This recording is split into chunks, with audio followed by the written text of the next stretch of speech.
Es tiempo de aprender acerca del fruto del Espíritu Santo, un solo fruto con 9 partes maravillosas que nos da el Espíritu Santo y de las cuales nos habla en Gálatas 5, 22 y 23 que nos dice: mas el fruto del Espíritu es amor, gozo, paz, paciencia, benignidad, bondad, fe, mansedumbre y templanza.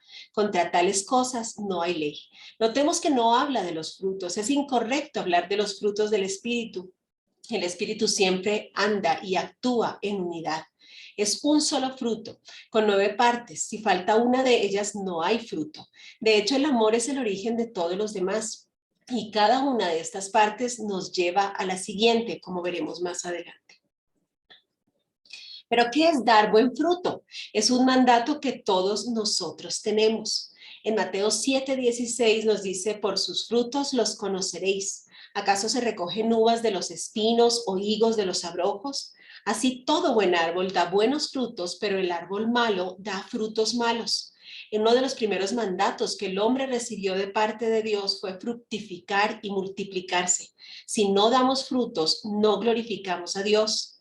El buen fruto se refleja en virtudes, actitudes y acciones cristianas, es decir, que reflejan a Cristo. El ser cristiano no es asistir a una iglesia cristiana, sino comportarnos como Cristo lo haría en todas las áreas de nuestra vida.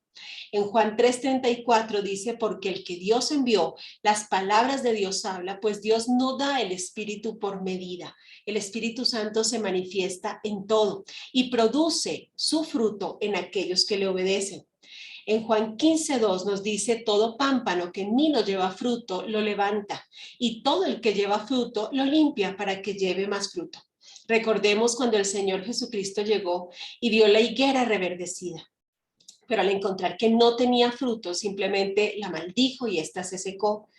Ese no era un tiempo de higos, y entonces, ¿por qué el Señor le maldecía si en ese tiempo se suponía que no debía tener frutos? Cuando la higuera está verde, entonces está relacionado con su fruto. Y al ver que era solamente una fachada, que solamente se veía verde, pero no tenía fruto, simplemente no estaba glorificando al Señor. Veamos entonces las diferencias que existen entre el fruto del Espíritu y las obras de la carne, que también están expresadas en Gálatas 5, del verso 19 al 21. El fruto del Espíritu es singular, es unidad, porque solo allí se mueve el Espíritu Santo. Si hay un indicio de las obras de la carne, simplemente no hemos nacido de nuevo. El fruto es integral. No puedo dar fruto en un área de mi vida y en otra no. El fruto origina armonía porque el Señor siempre genera unidad. Contribuye, por tanto, a la unidad y a la perfección. No es porque el Señor nos exija ser perfectos, pero sí nos exige que progresemos hacia la perfección, es decir, hacia la formación del carácter de Cristo en cada uno de nosotros. El fruto del Espíritu nos lleva a la victoria de la cruz, a tomar la victoria que nos fue dada por la entrega de nuestro Señor Jesucristo, a vivir en salud total y en paz con el Señor.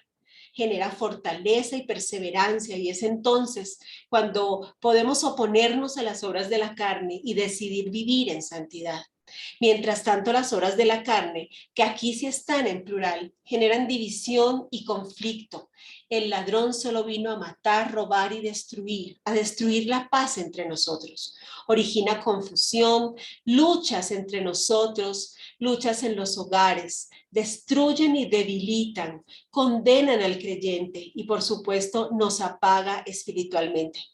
Gálatas 5 en el verso 16 nos dice: andad en el Espíritu, es un mandato, y no satisfagáis la concupiscencia de la carne, porque la carne codicia contra el Espíritu y el Espíritu contra la carne, y estas cosas se oponen la una a la otra para que no hagáis lo que quisierais. Es imposible que nuestra vida esté combinada entre el fruto del Espíritu y las obras de la carne. Es decir, tenemos fruto o simplemente no nos hemos convertido. ¿Y cuáles son entonces las partes de este fruto maravilloso?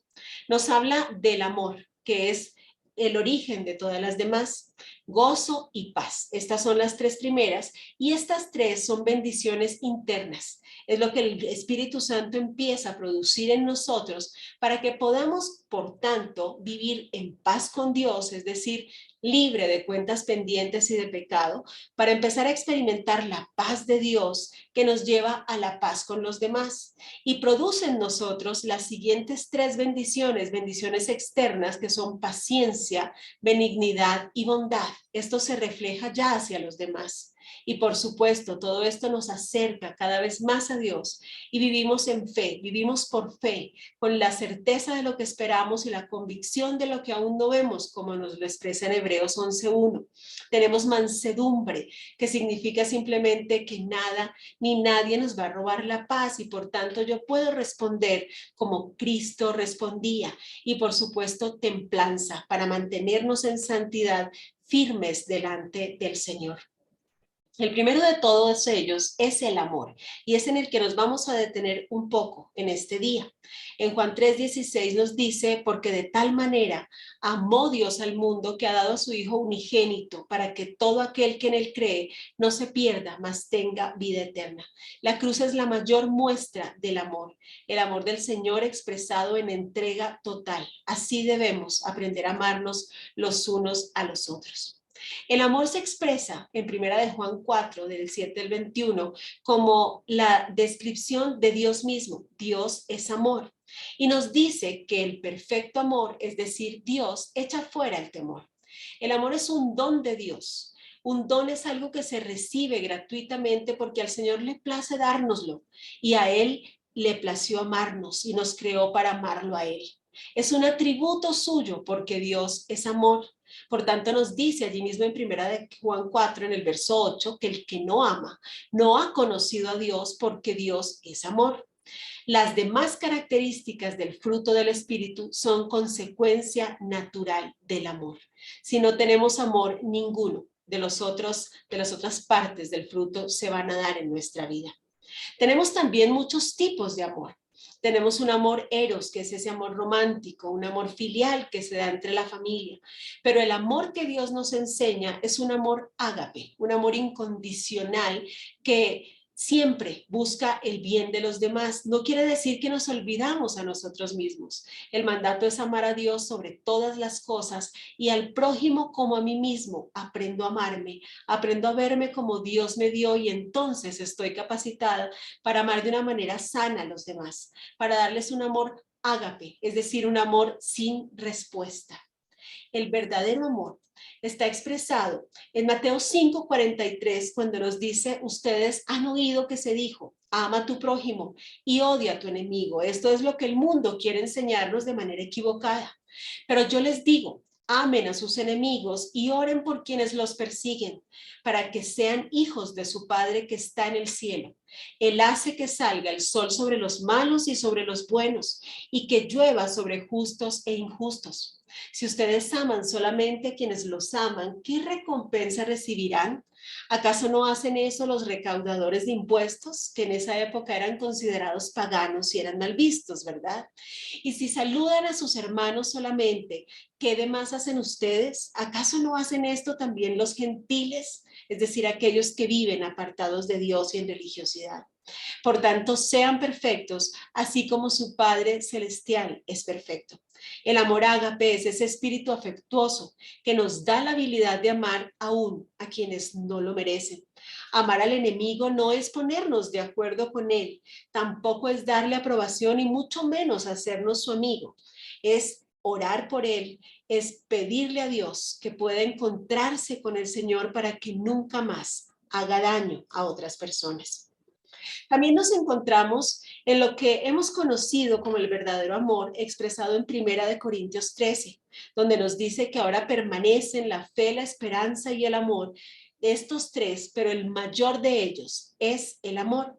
El amor es la base fundamental para la manifestación de los dones ministeriales y el cumplimiento de la ley. Romanos 13:10 nos dice que el amor no hace mal al prójimo, así que el cumplimiento de la ley es el amor. El amor es el vínculo perfecto. En Colosenses 3:14 nos dice, y sobre todas estas cosas, vestidos de amor, que es el vínculo perfecto. Es decir, que Dios es amor y nos enseña a amarnos como vínculo perfecto que le glorifica a Él. Conocemos también estos 5 lenguajes del amor. Cada uno de nosotros tiene varios de estos lenguajes, pero sobresale uno. Y es nuestra forma de amar, pero también la forma de sentirnos amados. Algunos amamos y nos sentimos amados a través de las palabras de afirmación. Necesitamos que se nos exprese el amor. Otros a través de dar y recibir regalos. Hay regalos que no son solamente materiales, hay regalos como el tiempo de calidad, que es el tercer tipo de amor, tercer lenguaje del amor. También se expresa en actos de servicio. El mismo Señor Jesucristo dijo que Él no vino a ser servido, sino a servir. El amor nos expresó su amor a través de actos de servicio. Y por supuesto el contacto físico, que son aquellas caricias, aquel abrazo que de pronto nos reinicia. Eso viene del Señor. El Señor nos ha dado estas formas y cada uno de nosotros es diferente. ¿Cuál es tu lenguaje del amor? El lenguaje del amor del Señor fue la entrega total. Él expresó su amor en la cruz. Él recibió todos aquellos azotes para que nosotros pudiéramos tener vida eterna y salvación. Nos dice la Biblia, y vamos a verlo cuando estudiemos el gozo, que Él fue con gozo a la cruz. Era algo muy duro, pero Él sabía que esto nos iba a traer salvación y vida eterna. Él fue azotado en 7 partes de su cuerpo. El primero fue el sudor de sangre que derramó en el Getsemaní, en ese momento en que le expresaba al Padre diciéndole que su alma estaba abatida hasta la muerte. En ese momento salió sudor en forma de gotas de sangre. Y en ese momento Él nos devolvió la capacidad de obedecer. Y al caer esa sangre en la tierra, quitó la maldición de la tierra. ¿Por qué nos devolvió la capacidad de obedecer? Porque le estaba costando mucho. Aún siendo Dios le decía, si es posible, pasa de mí esta copa, pero no se haga como yo quiero, sino como tú. Nos muestra la realidad. El Señor no fue a la cruz porque le fue fácil, fue por amor a usted y por amor a mí. Después de eso desfiguraron su rostro a golpes. Y en ese momento, cuando dice que no tenía apariencia humana, venció el ego y nos devolvió la humildad por amor a usted y a mí. Después le arrancaron su barba con las manos, esa barba que representaba el sacerdocio y la autoridad. Al permitir que le arrancaran la barba, Él nos devolvió la autoridad y restauró el sacerdocio que usted y yo debemos ejercer en nuestro hogar y en aquellos lugares donde Dios nos lleve a servirle. Él restauró nuestra autoridad. Los azotes en su espalda, 39 azotes, vencieron las 39 raíces de enfermedad que existen, 39 raíces de las cuales se derivan todas las demás. Por eso nos dice que por su llaga, una llaga, fuimos curados, una llaga por cada enfermedad, por cada raíz. Hemos sido sanos en forma interna y externa, es decir, que sanó nuestro espíritu al reconciliarnos con Él, nuestra alma sanando las heridas internas, los dolores del pasado, los resentimientos, nuestra incapacidad para perdonar, y también sanó nuestro cuerpo. La enfermedad nunca será el plan de Dios y por tanto Él fue y la venció en la cruz.